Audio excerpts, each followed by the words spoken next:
Well, that is what compels me to move forward. It's the encouragement.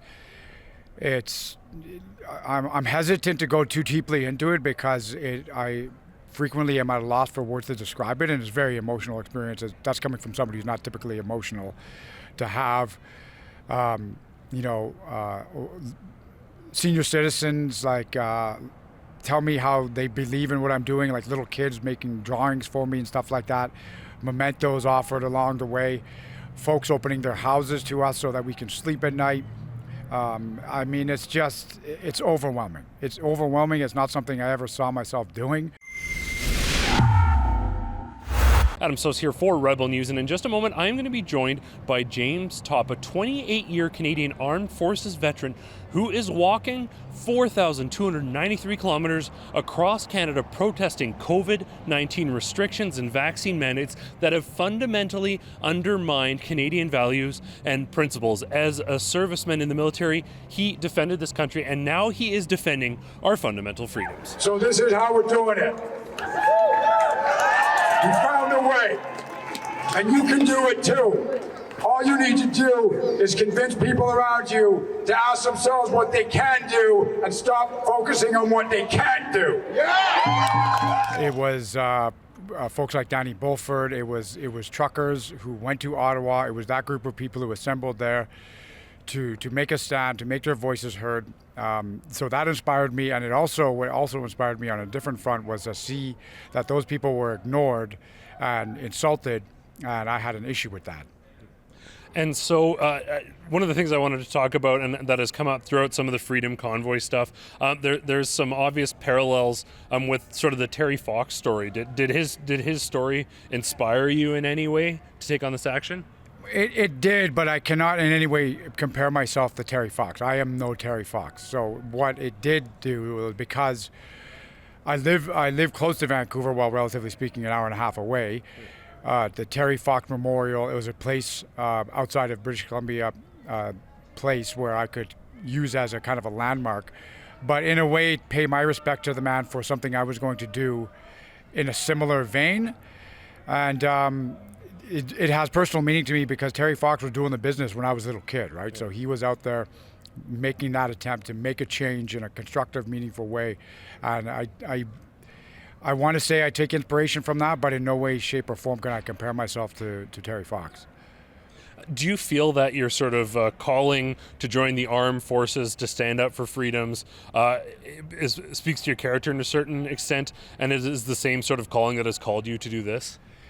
To be perfectly honest, I will say that as a young person joining the armed forces, I didn't particularly pursue any higher form or any higher calling. I was a young guy looking for adventure, looking to travel.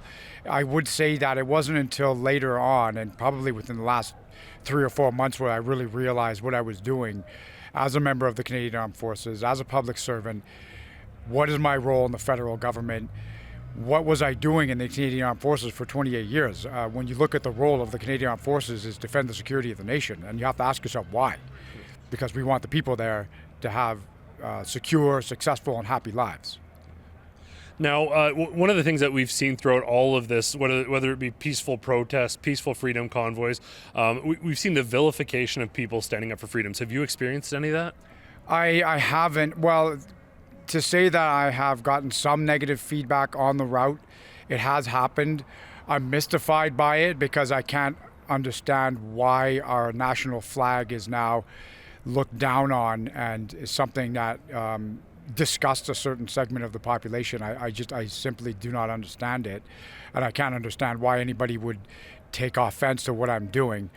So there has been some negative feedback, but not a lot. No, I was the overwhelming support for what I'm doing. It's actually quite astonishing. And to focus on the positive there, you've had people joining you on the march, you've had a lot of positive feedback, very much a peaceful message of positivity. What has the energy been like out there when you're talking to people on your march? Well, that is what compels me to move forward. It's the encouragement. I'm hesitant to go too deeply into it because I frequently am at a loss for words to describe it, and it's a very emotional experience. That's coming from somebody who's not typically emotional. To have, senior citizens tell me how they believe in what I'm doing, like little kids making drawings for me and stuff like that. Mementos offered along the way.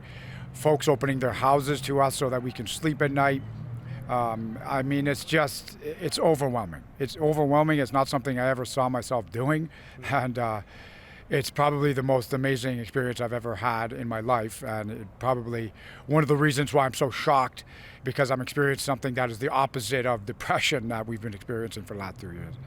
And how, for those who aren't familiar, how long have you been on the road, and how much longer do you expect your journey to take? Well, I've been on the road for 41 days, actually 42 days as of today, but today is kind of a down, we're taking a break today, starting up again tomorrow from where we left off yesterday, and we're going to head towards a place called Coaldale. I expect to be in Ottawa around the end of June. So it's not something I can predict with any sort of pinpoint accuracy, but that's the time frame I've given myself. So another roughly 90 days from today. Incredible. For most of us out there, it's impossible to imagine even walking from Calgary to Edmonton, let alone across the country. Finally, where can people follow your story? Where can people keep apprised as to where you are? Yeah, I have, we have made a website for what we're doing. It's called Canada Marches, one word, canadamarches.ca. And in there you can find links to a number of social media platforms. On the actual website itself, there is a GPS, a live GPS tracker, because we were donated a spot tracker and the technology to kind of link our location real time. So you can go to canadamarches.ca, click the link, and you'll see exactly where my location is, and I typically march from 8 to about 6 p.m. in the evening. Incredible. Well, James, I want to thank you so very much. It's an honor and a privilege. Yeah, and for everyone out there, I hope you enjoyed this so much. Thanks so much for tuning in. For Rebel News, I'm Adam Soos. Well, James Topp is not the only one standing up for our rights and freedoms. You can, too, be involved in the resistance against vaccine mandates, unethical, un-Canadian, and charter-violating vaccine mandates by going to fightvaccinepassports.com. Any donations you make there go to the Democracy Fund, a registered Canadian charity, so you will receive a tax receipt, and those funds will be used to fight back against vaccine mandates.